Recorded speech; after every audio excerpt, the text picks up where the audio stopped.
Hey, this is Ray with Unicorn Riot. In July 2015, I traveled to Colorado's San Juan National Forest to camp with a group known as Wild Roots Feral Futures. What you're about to hear is a collection of audio interviews with residents of the camp, which has been overlaid with images from the area. These interviews will cover what it's like to live embedded deep in the wilderness, why the group originally formed 7 years ago, and their desire to create a better world. People wake up. Sometimes people are already awake and they go to bed. I kind of shift awake. It's a little chilly outside, but I get to sleep in a really nice, comfy, cozy mummy bag. Being able to get up and look over at the ground next to me, and there's a bunch of awesome plant friends and medicine just right next to my face. Usually a small group, it's making breakfast, chatting, and then we circle, we talk about camp logistics, and then there's intermix, just people sharing what they know during the day. In the woods out here, everybody is really good about mutually supporting each other. We all need to eat, so we all help prepare food and clean meals. We all need to drink water, so we all help filter water.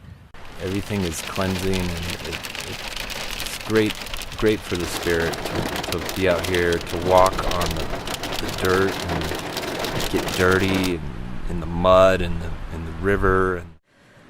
I think it's important to just hear quiet or hear noise that isn't industrial. And I feel present in a way that I'm not in the city when I'm in the forest. It makes me feel good. It makes me feel connected and recentered, and it's going to give me energy to go out and create more. And I've spent so far away from it that I kind of forgot how beautiful the Rockies are. It really got me back into thinking and questioning, what are we doing and what are we doing wrong and what can we do right and what natural laws are we disobeying and not abiding to. Getting away from people and into the woods is something that I think everybody needs. Just being out in wilderness, or as close to it as we have left in America, and trying to reconnect to the land is something that makes us realize that we are still animals, and we are still humans, and we are still part of this planet, and we're not just cogs in a machine. We're not just part of this system that we've created. When you're just living right next to each other and working together, you're able to form really tight bonds. We can share a communal living situation that is outside of capitalism to a much larger degree than is possible within an urban environment. During the course of these interviews, it was revealed the reason the camp formed 7 years ago. We will also talk about the topics and skills that are a part of the workshop's agendas throughout the week. Finally, we addressed how having these discussions leads to a greater capacity to empathize with each other and learn from the unique skills and knowledge everyone brings to share. Well, originally I think the concept began with some of us in the local area trying to mobilize for eco-defense and other campaigns, and realizing that not only did we have a huge lack of skill sets and information and resources, but that there was actually a large lack of that in our general part of the Southwest. One of our solutions to that was to try to create a community building event, Feral Futures, what became Feral Futures, in order to bring folks to our area. This gathering alone has brought together lots of different conversations, from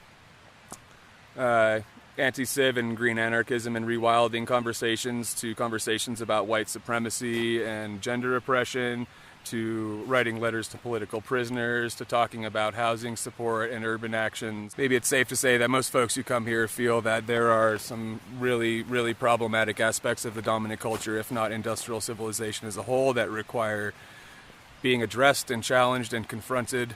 And so that's really the kind of ideology, or the kind of thought process and worldview that unites us, but within that there's a lot of diversity. And a friend told me about this Earth First gathering, but I thought it was funny when I got there. It wasn't Earth First at all. It was this whole primitive skills gathering / social change / indigenous radical support network.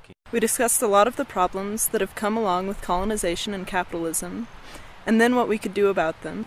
Like, how do we move on the land with respect, and how do we move with each other with respect? And I feel like that's where all the movements intersect here. I've been to a talk about ableism. I've been to a talk about systemic oppression, decolonization, about gender oppression. I've been on plant walks. There's a whole lot more. Like, there have been so many workshops. I'm particularly interested in edible and medicinal plants in the area. And every year that I've come, I've been able to share some of my knowledge in that area, but I've also learned several new plants every year from other people at the gathering. People here come from a lot of different struggles, and they come together and they're able to talk to each other about what's going on and become educated via firsthand experiences.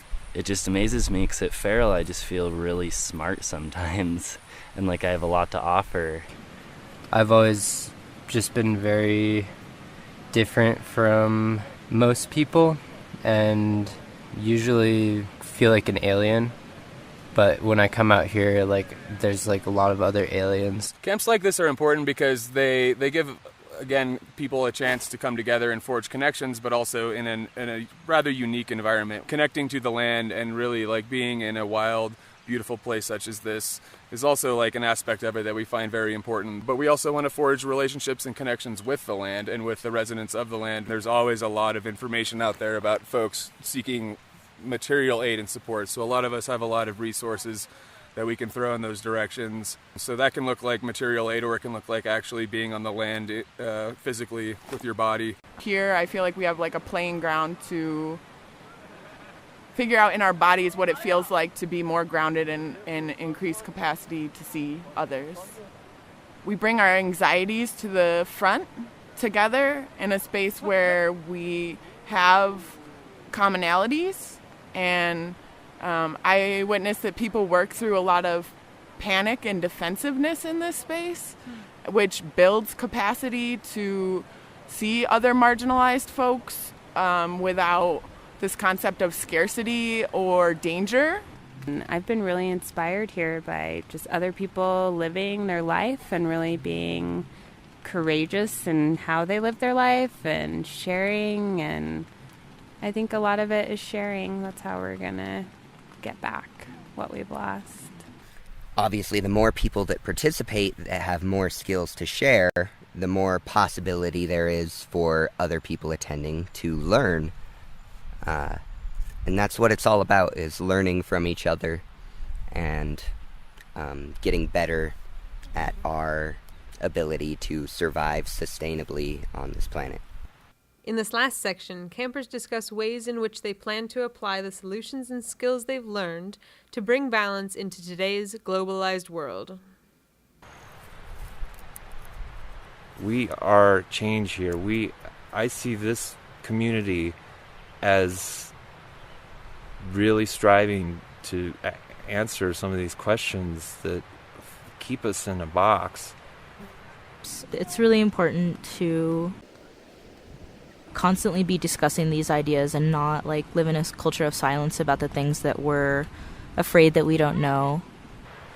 And there's so many people that aren't even addressing that. They don't even know to address that. So I see this as a chance and opportunity to go out there in the world and tell our story.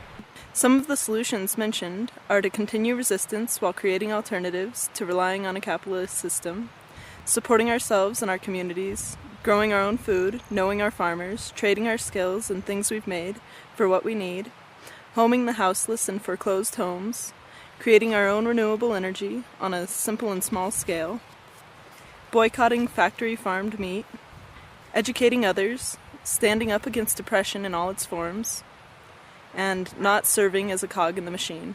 Really come to understand that we are all interconnected, and what we buy, what we use our money for, it's all going to affect other areas around the world.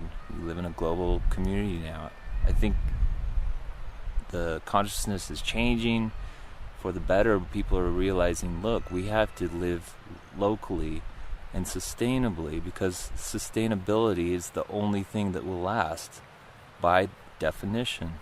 So if it's not sustainable, like fracking our water or burning tar sands or offshore drilling that are polluting the oceans, on and on and on, then we got to say, hey, technology is great and all, and it does improve people's lives, but there needs to be a balance, and the balance is tipping way too far to the environmental destructive side. We can't change our environment and still live if we have adapted to survive in that environment. We have so-called technological advancements that do not advance the lives of any human on this earth. They only threaten them. So I think it's up to us to really look at what we need, and do we really need that? Do I need to make that trip to Tahiti for 2 weeks and then fly back? What is that? Does my lifestyle affect climate change? Does it affect war? How are my invested interests, my 401k, my bank? What are they doing with my money that continues oppression and environmental destruction? I really think that like everything modern society has given us is just like a convoluted form of what we used to have. You know, we can get around a lot faster with vehicles, but oil extraction is poisoning the planet. Like, the human body used to be able to get around perfectly fine, and through driving around in cars, we're actually making ourselves weaker. I really think if we return to the earth, like, everything good about society now will remain, and everything bad about society will go away as we embrace sustainable livings again. There is a space you can gather and do this work and know these people and share these thoughts, and it's growing. I'm really glad I came out here. It's actually given me a lot of ideas to take back with me. I already have a sense that there's like people where I'm from who are like roaring and just like ready to get into this sort of project. So the skills that I've learned here, I'm going to take with me and continue to use and improve upon. I'm going to continue to gather food and medicine from the land around me. I'm going to continue to strive to be self-reliant and independent of unhealthy food systems. I'm going to continue to learn about building sustainable structures and sustainable dwellings. I just think people really living the way they want to live, either by example people are going to see, or by stories being told, or by you being around or encouraging others. And I just think there's like a ripple in everything we do, and I guess that gives me courage that someone's affected. It's like a hope beacon. Yeah. Yeah.